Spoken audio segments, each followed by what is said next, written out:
I was staring at the ceiling.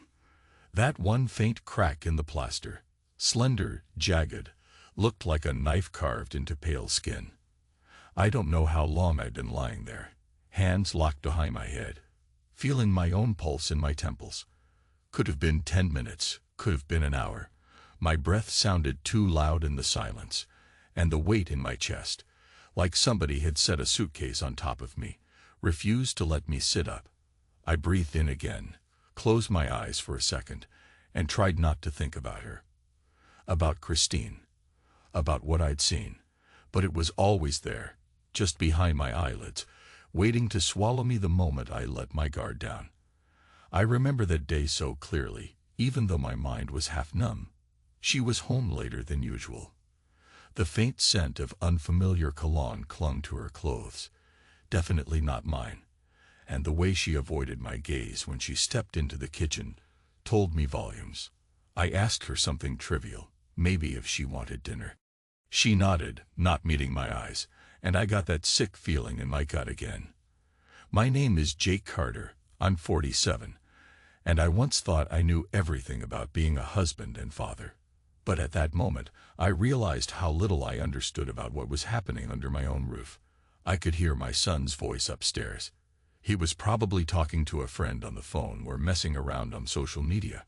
It struck me that he sounded happy, blissfully ignorant of the cracks forming below him.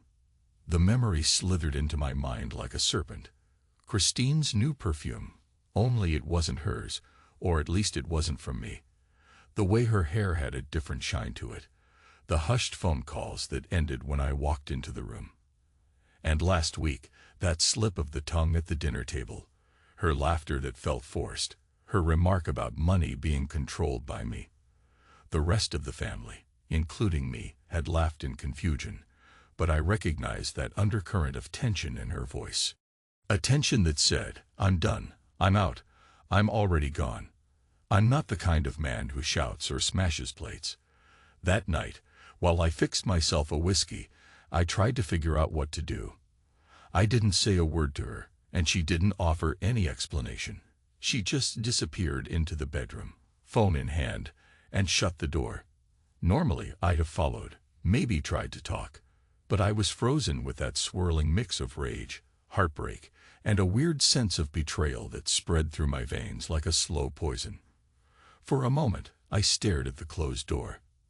I wondered how I could have been so blind, or maybe I wondered if I was partly to blame. Then I finished my drink, set the glass down, and decided to wait for an answer that never came. I stayed up that night, pacing from room to room while she slept. The living room felt alien to me, the sofa pillows too neatly arranged. She must have reorganized them that morning. I hadn't noticed. It was funny in a tragic sense. All these little signs of change littered the house, and I'd ignored them, or dismissed them as normal ups and downs. But the truth is, that was a sign. She was slipping away, turning everything in her life into a reflection of someone else's wants.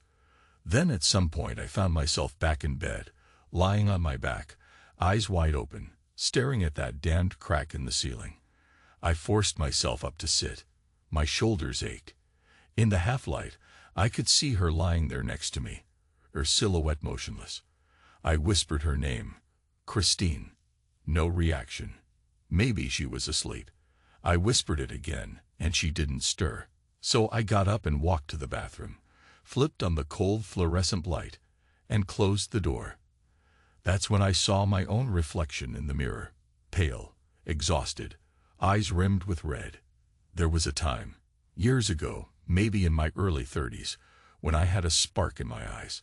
I was the guy who closed real estate deals by exuding calm confidence.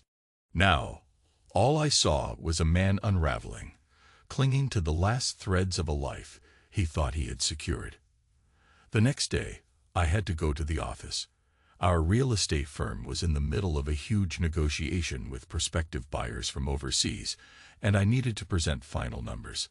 It felt surreal to be sitting in a boardroom in downtown LA, wearing my best suit, sipping coffee, while my colleague rambled about net assets and future investments. I nodded along, made the appropriate gestures, but all I could think was, She's with him. I didn't know exactly who he was yet, but I sensed it. My stomach twisted at the thought that she might be at a coffee shop, leaning across a table and whispering to someone else with that certain glimmer in her eyes she'd used to look at me that way. The day dragged on. I tried to phone her at lunch, but she didn't pick up. Left her a voicemail that felt forced and awkward, something like, "Hey, just checking in. Hope you're okay. Call me if you need anything." I hated how uncertain I sounded, but I was too rattled to keep up appearances. Then I tried to focus on some spreadsheets for a while, but my vision blurred with anger and hurt. Each time my phone buzzed, my heart lurched, hoping it was her, dreading it might be her. That contradiction of wanting and not wanting to know. By evening, the firm's negotiations wrapped up. Someone slapped me on the shoulder and said, "Nice job, Jake." I offered a polite grin. It might as well have been on autopilot. When I got home, I found the house in eerie quiet. My son was out with friends. Christine was in the living room, wearing a slim, stylish dress she typically reserved for fancy events. She sat there, phone on the coffee table. I remember the way her gaze flicked to me, just a brief acknowledgement, and then back to staring at a magazine as if I didn't exist. I crossed the room, my footsteps echoing on the wooden floor. I tried to speak, but my throat closed up. I ended up making some half-choked sound and forced myself to cough. Then I said, in a quiet, measured tone, "Christine, we need to talk." She didn't respond. She didn't look at me. She didn't offer a single syllable. I waited. My heart pounded. I'm not sure I even breathed. Finally, I took a seat on the other end of the couch. The distance between us felt like miles. "Chris," I said again, "just tell me what's going on." No answer. She turned a page in the magazine, slow and deliberate, as though punishing me with her silence. My fists clenched, but I stayed calm, externally. "I know about some things," I said, stumbling on my words. "About someone else." She kept flipping pages, expressionless. My voice trembled. "You can't just shut me out. If you want to end this marriage, if that's what you want, then say it." Nothing. She set the magazine aside, grabbed her phone, walked to the bedroom, and closed the door. I stared after her. That was the moment I felt the first spark of real, unfiltered rage blossoming in my chest. I wasn't just hurt anymore. I was furious. And in the midst of that fury, I made a decision. I'd find proof. I didn't want to live in a limbo of suspicion. Maybe that was my pride talking, or my battered sense of manhood. Whatever it was, I promised myself I'd get the truth, one way or another. For days, she carried on the same silent routine. We functioned like ghostly roommates, not spouses. She'd leave early, come back late, avoid eye contact, never say a word. I tried a dozen times to pull her into conversation, but it was like speaking to a statue. Meanwhile, I felt my sanity fraying.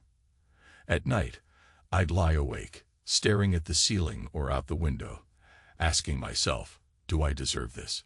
Did I fail as a husband? Is it my fault for not noticing something sooner? The questions circled like vultures. I was afraid of the answers, though, because maybe they'd confirm something I wasn't ready to face, that I'd lost her a long time ago. Then came the day I actually saw them. That day started innocently enough. I had an early morning meeting canceled, and on impulse, I left the office around lunchtime. The stress had become unbearable. I wanted some fresh air. Maybe I wanted an excuse to see if I could spot where she was. I drove endlessly, eventually pulling into a small cafe near the financial district. It had big glass windows overlooking the street. I parked, feeling a weird tug in my chest, and walked inside. The place was half empty. I scanned the seats without any real expectation, maybe just out of habit. And then I froze. She was there, in a back booth, leaning close to a man. He had a confident tilt to his head, hair neatly cut, a sharp suit jacket hanging off the booth. She was wearing that top I'd bought her years ago. the one with a floral pattern that always reminded me of Sunday brunch at the beach.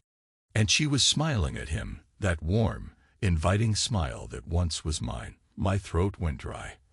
I ducked behind a tall potted plant, because some sick part of me needed to see more before they could see me. The man leaned in, pressed a hand to her cheek. And then, God, it happened so quickly, but it felt like slow motion. He kissed her, and she let him. Not just that, she reciprocated with an intimacy that I remember once being for me alone. The air felt too thick. My heart hammered in my ears. If I'd harbored any doubt before, it vanished in that instant. She was with him, not just physically, but intimately, passionately. The way she clutched the back of his neck, the angle of her body pressed against his, those details seared into my mind. I couldn't breathe.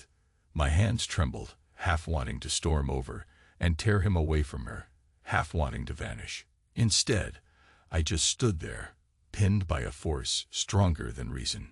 I watched as they separated, as she trailed her fingers over his collar, whispering something close to his ear. He smirked, that confident, smug look. That was the moment pure rage flared in me. My fists clenched so hard my nails dug into my palms. A wave of humiliating heat washed over my face. Then I spun around and left. I nearly knocked over a chair as I stumbled out of the cafe. In the car, I was gasping for air, tears burning in my eyes. I felt like I'd been stabbed right through the ribs. But beneath the heartbreak, a monstrous anger roiled. I started the engine, revved it too high, and peeled out onto the street without a plan. I just needed to escape that vision of her entwined with him. I wish I could say that was the end of it, that I confronted her that night and demanded she move out. But that's not how it went. We had a son, my boy, caught in the crossfire. I couldn't just blow up and destroy everything. So I waited. I came home that evening, tried to act normal, as if I hadn't witnessed my wife passionately kissing some stranger. She didn't mention anything, of course. She barely glanced at me as I walked in. And I still felt that molten fury just beneath the surface, simmering. Days turned into weeks. My life became a nightmare of waiting, watching, and wanting to lash out. I consulted a lawyer discreetly, found out my options. Meanwhile, Christine continued her routine of silent contempt. She'd vanish for hours, come back with that same smug distance in her eyes. Sometimes, late at night, I'd hear her phone vibrate. She'd pick it up, slip into another room. I'd lie awake, staring at the ceiling again, hearing her muffled voice. Then, when she returned, I'd pretend to be asleep, because I couldn't bear to look at her. Not after I'd seen those hands of hers on that man's face, and that private glow in her eyes that once belonged to me. The worst part was the small talk with our son. He'd come home from school, grin and say, "Mom, Dad, guess what happened today?" And I'd try to muster a smile. Christine would go through the motions, nodding, offering a shallow, polite interest that didn't even sound like her. He didn't know what to make of the tension in the house, but kids sense more than we realize. He'd cast glances at me, uncertain, maybe frightened. And I felt powerless. I wanted to pull him aside, tell him everything, but that would only wound him. So I lied, telling him we were just stressed from work. The guilt tore at me. One evening, Christine came home, stepped into the living room, and I followed her. I stood there, heart pounding in my ears, and asked, "So you're not going to say anything? You're not even going to deny it?" She didn't speak, as usual, just turned away. I reached out, gently touched her shoulder. "Look at me," I pleaded. "I'm your husband. We have a family. If you're done, say it." I deserve that much, but she just pulled away, heading for the bedroom. I lost it. I shouted after her, voice cracking with emotion. "Damn it, Christine, say something." She paused at the doorway, half-turned as if considering it. Then, with a cold flicker of indifference, she stepped inside and shut the door. It felt like a final, crushing blow. I found myself standing in the middle of the living room with my fists clenched, eyes stinging. The furniture around me blurred. My chest heaved as if I'd run a marathon. That's when I knew. Not only had she betrayed me physically, but also emotionally. And worst of all, she simply didn't care if I knew. In her eyes we were finished, and she was beyond bothering with me. That thought stabbed deeper than any passionate affair. Her indifference was the real dagger. It might have been that same night, or maybe a few nights later. I can't recall exactly because all those painful days built together. I picked up my phone and made a call. It was to a man I knew from way back, Mark Johnson, an old friend of my father's. He had connections. I wasn't entirely sure what I was asking for. Maybe I wanted dirt on her lover. Maybe I wanted the man's name, his background. Or maybe I wanted something else, something more raw. The means to destroy him. A week later, I had it. His name, Mark Baker. 38, from Chicago. A financial consultant. Divorced, no kids, apparently well off. That explained the crisp suits, the self-assured aura. He had a swanky condo downtown. I stared at the details, the address, and felt my pulse throb at my temples. This was the man who'd stolen my wife's affections, pried them right out of my hands. If only I'd known it would go further, so much further, maybe I would have walked away. But I didn't. Because by that point, I was possessed by something dark. An insatiable need to even the score. I started following them. Not every day, but enough times to confirm it was a full-blown affair. I'd watch Christine leave the house in her new black sedan, see her park near Mark Baker's building. She'd head inside without a backward glance. Sometimes she came out an hour later, sometimes several hours. And each time, my fury mounted. I'd sit in my car, nails biting into the steering wheel, replaying every time I'd held her that way, every time I'd kissed her that way. It felt sickening, but I couldn't tear myself away from the spectacle of my own humiliation, because now it wasn't just the betrayal. It was personal. She'd chosen him, and I was determined to find a way to make them pay for it. I remember the day I finally confronted Mark. It was in the lobby of his glossy, high-rise building, marble floors, and tinted windows. He was stepping out of the elevator, jacket slung over his shoulder, probably heading to lunch. I'd been waiting behind a column, adrenaline pounding through my veins. The moment he passed me, I stepped forward, grabbed him by the collar, and slammed him against the wall. His eyes widened. A security guard behind the desk jolted upright, but I guess I looked mad enough that he didn't immediately rush over.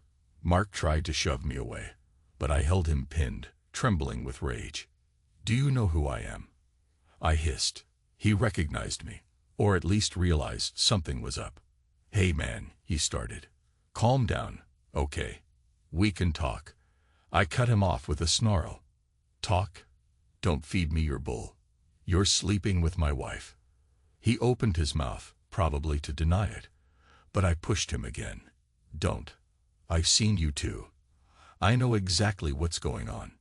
He swallowed, but to my surprise, he didn't look ashamed or apologetic. There was a flicker of something close to arrogance in his eyes.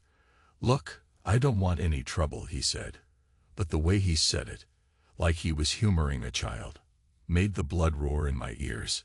My voice caught in my throat, and I had to choke back a surge of violent anger. A half-dozen passers-by were already gawking, phones in hand. I forced myself to release him before I did something stupid that'd land me in jail. He straightened his collar, exhaled. For a moment, we just glared at each other. Then he muttered, "You should talk to your wife, not me." And with that, he walked around me and out the door, leaving me standing there, trembling, humiliated, seething. A security guard approached cautiously, but I waved him off. My hand shook as I left the building. Christine's silence was a knife. Mark Baker's indifference was a twist to that knife. And I realized that for both of them, I was just a leftover from another chapter. I got back in my car and drove to some empty parking lot, where I nearly pounded the steering wheel until my knuckles bled. Then I just sat there, feeling the deep ache of betrayal, the hot coil of anger fueling my fantasies of revenge. If I couldn't win her back, then I'd make sure they didn't get to walk away scot-free. I was certain I could find a way to ruin both their reputations. My mind raced with possibilities. Going public with photos, contacting her workplace, sabotage. The darkest part of me wanted to see them both broken, on their knees, begging for mercy. I wasn't proud of those thoughts, but heartbreak and betrayal twist you into something you barely recognize. That night, I tried once more to speak to Christine calmly. She was in the kitchen, rummaging through the cabinets as though looking for something. I stepped close and kept my voice low, even though a storm raged inside me. "Christine," I said, "I know about Mark Baker. I went to see him." Her back stiffened, but she didn't turn around. I continued, "I don't know what I did to push you away, but if you want out, fine. Let's do it the right way.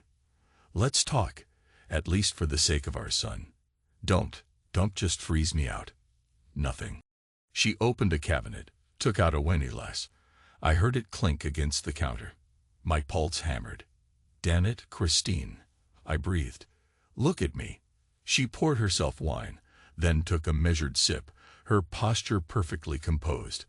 I felt my voice cracking again with raw need. "I love you. I hate what you've done, but God help me, I still love you. Talk to me." I reached out, fingertips brushing her arm. She pulled away as if my touch disgusted her. Her silence cut through me more painfully than any insult. Then, still clutching that glass of wine, she walked past me, out of the kitchen, disappearing into the hallway, the click of her heels fading into the house. I swallowed hard, feeling tears burn in my eyes, but I refused to let them fall. It was a turning point. I knew I couldn't keep living in that silent, oppressive hell. I decided to act, to finalize things. The next day, I contacted my lawyer and started the divorce process. I told him everything. The affair, her refusal to engage, the emotional damage it was causing our son, though the boy still didn't know the full truth. My lawyer advised me to gather any financial documents I could find, to keep track of all assets. I spent the next few weeks rummaging through old files, pulling up bank statements, looking for anything that might protect me in the inevitable legal battle. And that's when I discovered the horrifying truth. Christine had been funneling money out of our joint accounts for months, possibly longer. She'd set up a new LLC, quietly redirecting funds. She wasn't just betraying me physically and emotionally. She was undermining my financial security, taking the trust we'd built over years and twisting it for her benefit. Likely for Mark Baker's investments too, considering his line of work. I confronted her again that night. This time, my voice was colder, sharper. "You're draining our accounts," I said, tossing statements on the table. "What, you think I wasn't going to notice? You're taking advantage of me, of us, of our family." Her gaze flicked to the papers, then to me. She said nothing, which by now was expected. But seeing that smug, unruffled calm in her eyes made my anger spike dangerously. "You don't even deny it," I whispered. My hands shook. "You act like this is your right. After everything. After I gave you my support, my love." I took a shaky breath. "What the hell happened to you? To us?" Silence. She folded her arms, head tilted slightly, as if challenging me with her very presence. Tears of frustration and fury welled up behind my eyes. My voice came out in a rasp. "You want to destroy me, Christine. You want to rip apart every foundation we built. Fine. You've made your choice. You and your lover can burn for all I care. But if you think I'll let you walk away with everything, you're mistaken." She blinked once, slowly, then turned away. A moment later, she left the house, keys jangling in her hand. I stood there, heart racing, a cold sweat prickling my skin. It was like looking into the eyes of a stranger. After that confrontation, I hardly saw her at home. She'd slip in at odd hours, slip out again. Once or twice, I glimpsed her in the hallway, but she breezed past me like I was invisible. Our son started to suspect something major was up. He asked me point blank if Mom was okay, if we were getting divorced. I tried to keep it vague, saying, "We're having problems, Bud, but we'll figure it out." The look on his face told me he didn't believe me. That guilt ate away at me, but I was in too deep. This was war now. She'd declared it first by emptying our accounts and humiliating me. One night, I sat in my office at home, poring over the latest statements, trying to plug the financial holes she kept creating. And as I scrolled through the numbers, a dark idea formed in my mind. A way to strike back. She'd moved some funds into a separate account, an investment portfolio presumably linked to Mark Baker's deals. I was a decent real estate strategist, but I had enough knowledge to sabotage a portfolio if I manipulated certain property deals. If I could tank the assets, their entire investment could go under. The more I thought about it, the more the rage in me demanded I do it. It wouldn't just hurt Christine. It'd crush that smug bastard she was sleeping with. And that prospect brought a twisted sense of satisfaction. Still, I hesitated. Could I actually do it? I'd be crossing an ethical line, maybe even a legal line if it was traced back to me. But the thirst for revenge was too strong. My pride as a man, as a husband, as a father, everything demanded retribution. I felt shame that it had come to this, but I couldn't quell that savage hunger to see them pay. So I set my plan in motion. Quietly, carefully, I began funneling certain real estate listings and false leads into their investment pipeline. Overvalued properties, worthless expansions. I used my connections to hype them up, making sure the LLC Christine had created for those investments jumped right on board.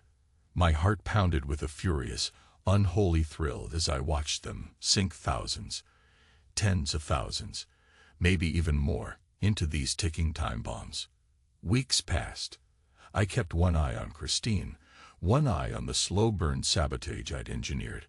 I felt a sick sense of anticipation each time I logged in to check the real estate boards, seeing the overpriced listings get snapped up by her LLC. Meanwhile, Mark Baker probably had no clue. He was big on risk, from what I gleaned about him. He loved flashy, high-stakes deals, so the trap was perfect. During those weeks, Christine and I had no real communication. I tried a few more times, begged her to just talk for the sake of closure, but her silence was absolute. Our son began spending more nights at a friend's house, or locking himself in his room. The tension in the house was suffocating, and at night, I'd still find myself lying there, staring at the ceiling, questioning if what I was doing made me any better than her. But the pain was too deep. My anger wouldn't let me back out. I needed that final blow.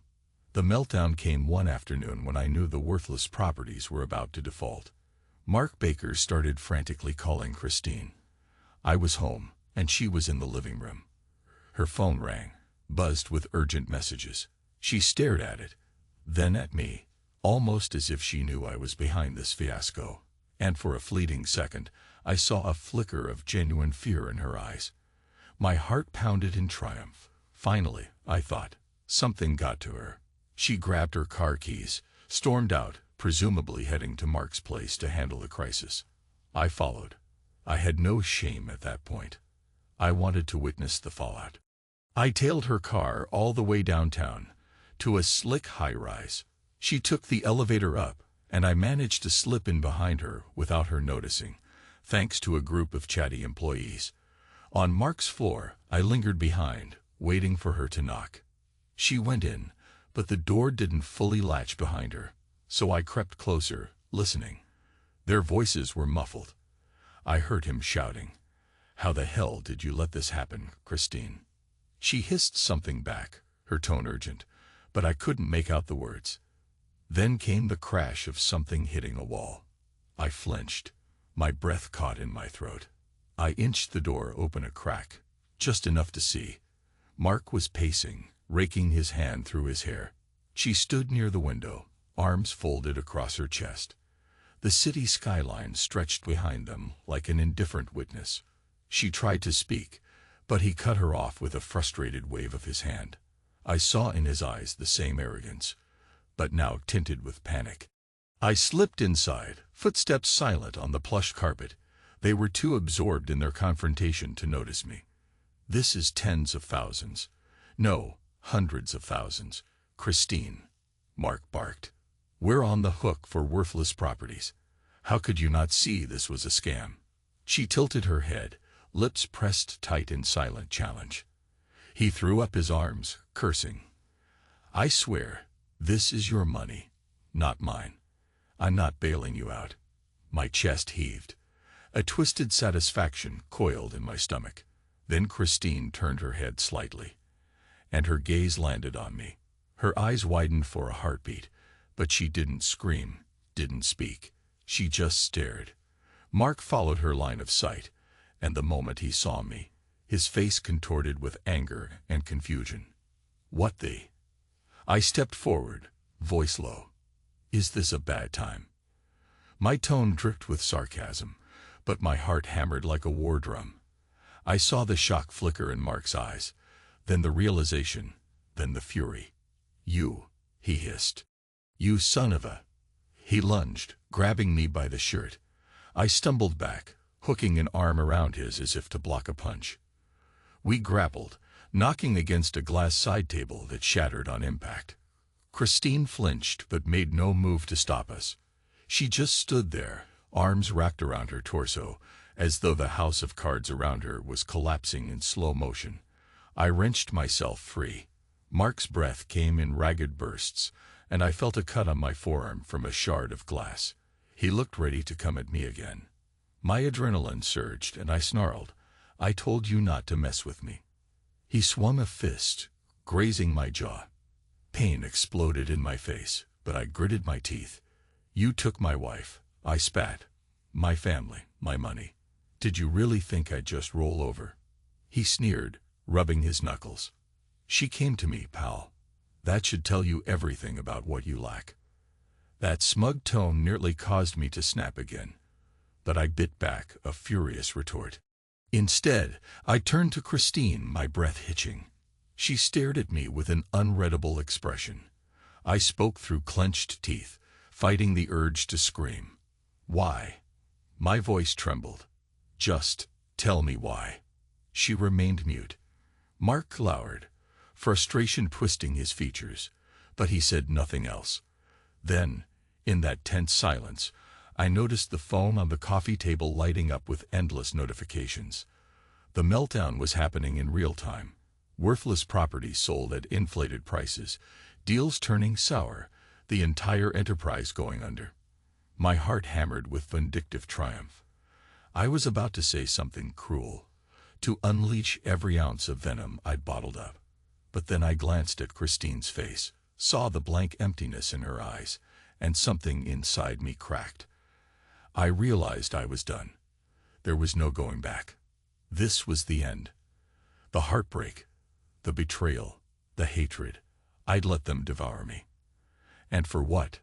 She'd never be mine again, not the version of her I once loved. The woman I married was gone, replaced by this silent, unrecognizable shell. Mark Baker was just an opportunist. Maybe I'd ruined him financially, maybe not. It didn't matter anymore.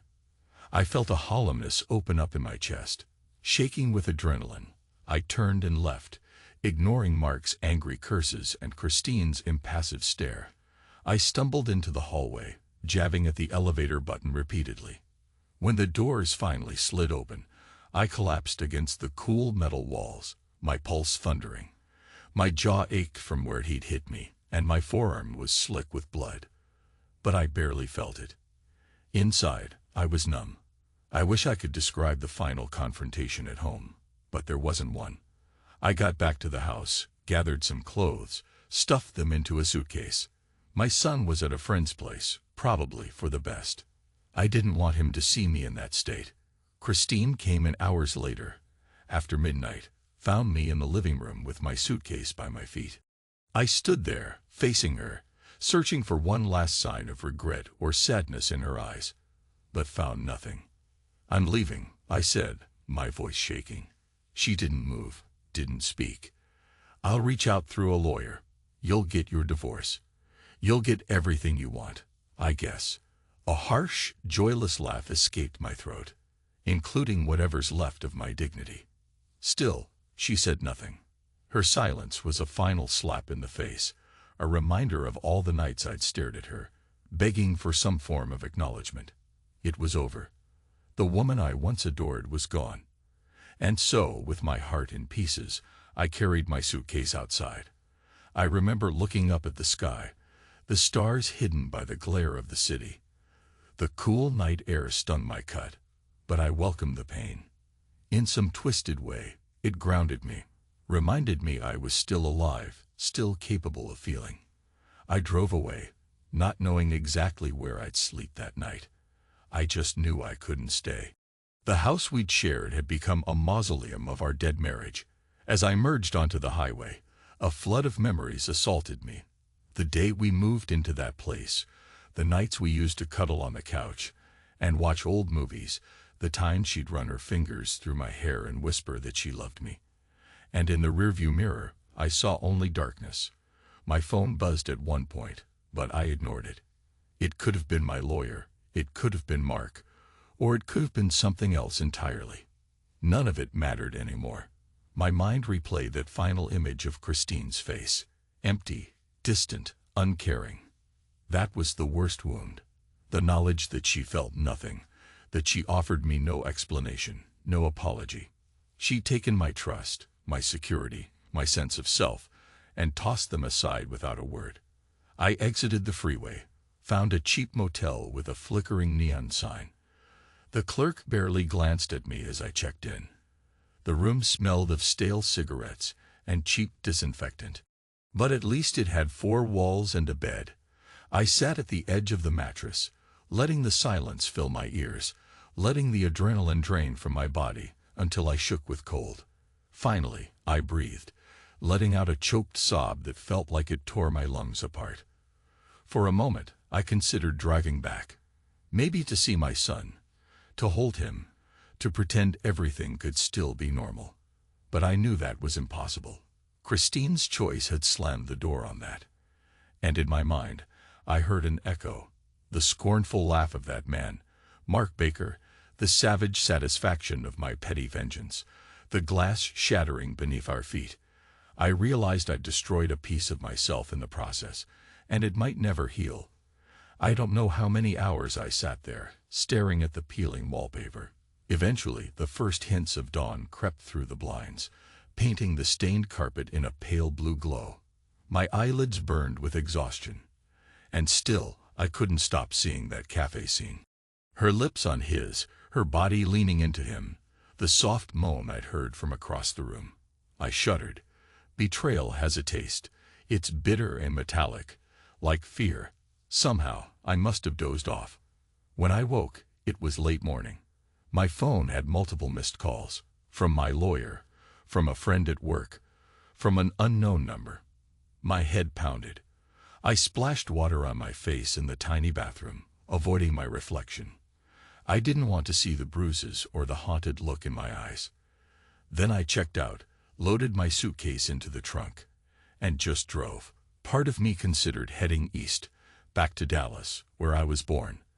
Another part wanted to vanish into the desert, let the scorching sun burn away the last of my illusions. In the end, I just found a small diner, sat in a corner booth with a cup of coffee that I barely touched. My mind churned with a question I hated. Did I push her away somehow?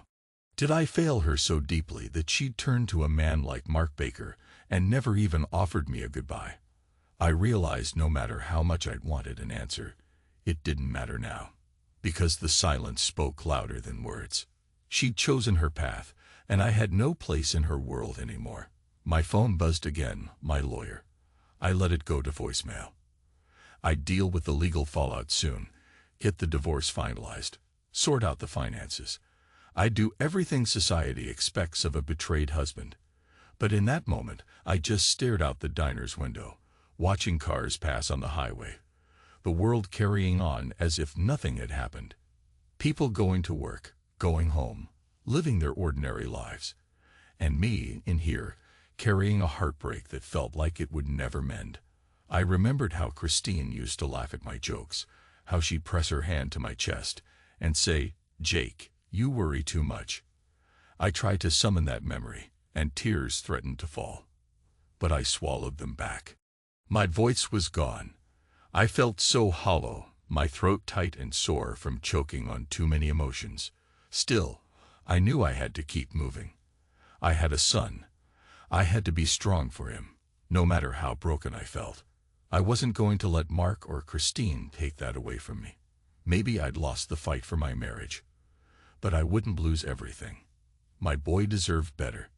So I stood up, left a few bills on the table for the coffee, and walked back to my car. Outside, the sun was brutal, the light almost blinding. I slid behind the wheel, inhaled a shaky breath, and made a vow.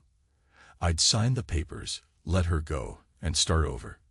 Even if it killed me inside, I wouldn't let her or that smug bastard define my future. I'd learn to find strength in the wreckage, because there's a point where even heartbreak and fury become a weight you can't carry.